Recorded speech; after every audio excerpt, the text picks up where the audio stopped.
Assalamualaikum warahmatullahi wabarakatuh.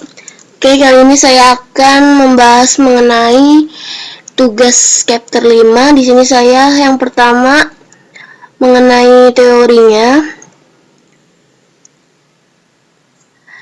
Yang pertama, mengapa kata-kata itu dilakukan faktorisasi? Dikarenakan kata-kata yang biasanya digunakan untuk proses data, supaya data menjadi bagian dari kumpulan beberapa data yang dapat dibaca oleh sistem, sehingga sistem tersebut dapat memproses data teks secara langsung tanpa dikonvert.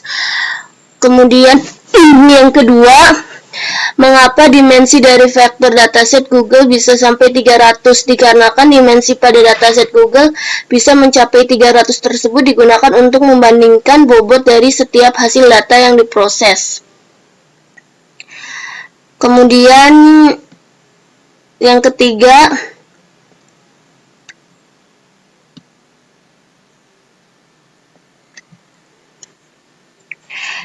jelaskan konsep vektorisasi untuk kata. Nah, pada vektorisasi tersebut digunakan word fact yang memiliki keunggulan yang dapat dibedakan dengan penggunaan back of word yang biasanya. Selanjutnya terdapat yang keempat, jelaskan konsep vektorisasi untuk dokumen, di mana data tersebut terdapat file dokumen tersebut serta diolah dengan melakukan pemrosesan yang mengutamakan nilai data filenya atau atributnya. Yang kelima, jelaskan apa mean dan standar deviasi. Ini mean merupakan nilai rata-rata dari beberapa buah data. Nilai mean dapat ditentukan dengan membagi jumlah data dengan banyaknya data. Yang keenam, apa itu skimgram? Merupakan teknik yang digunakan di area speech processing, di mana n-gram yang dibentuk kemudian ditambahkan juga dengan tindakan skip pada token-token. Nah, gambarnya bisa dilihat di bawah. Selanjutnya, praktek Pi dataset Google New Vector. Ini hasil dari kode yang digunakan untuk memanggil data library GenSim.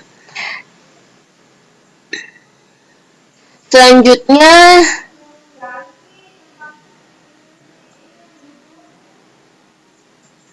itu prakteknya. Ini ada beberapa praktek yang saya lakukan.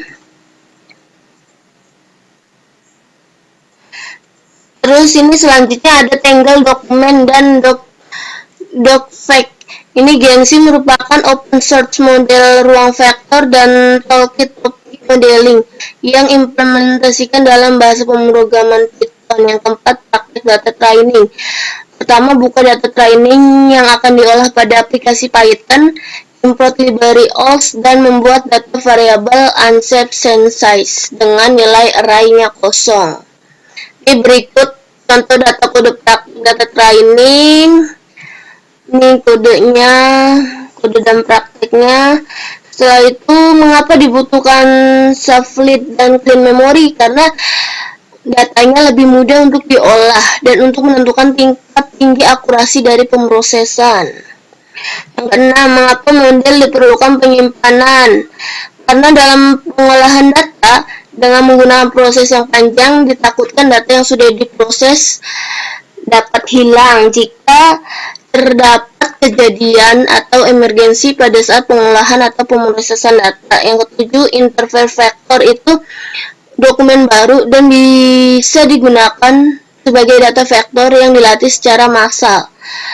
Consistency itu sebuah algoritma yang digunakan untuk membandingkan dari dua buah data yang bukan merupakan data vektor untuk menguji nilai kemiripan data tersebut. Cross validation itu pertama melakukan import data dari library Connectboard Classifier, Random Forest Classifier, Cloudflare Score, and NumPy yang digunakan untuk membuat data cross validation.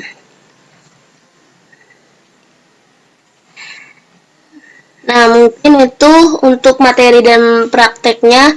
Setelah itu, kalian melakukan commit dengan git bash. Yang pertama di sini ada git fake upstream, git pull upstream master, git pull origin master, lalu git add. Setelah itu git commit. Habis itu kalian git push origin master. Setelah itu, nah maaf ya teman-teman, sebelum melakukan git, kalian harus dicek terlebih dahulu, harus sesuai sama file yang dimasukkan. Setelah itu kalian fetch upstream sampai git push origin master. Setelah itu kalian compile dulu. Habis git fetch upstream tuh kalian compile, udah di compile, ini yang punya saya nih. Setelah di compile, kalian git add, setelah itu git commit, baru git push origin master. Setelah itu kalian buka GitHub-nya, lalu new pull request. Setelah itu create new pull request. Ini di sini isikan chapter 5, nama, kelas, npm, dan di sini saya menunggu teman saya untuk di merge. Mungkin itu saja teman-teman untuk penjelasan mengenai chapter 5. Kurang lebihnya mohon maaf. Wassalamualaikum warahmatullahi wabarakatuh.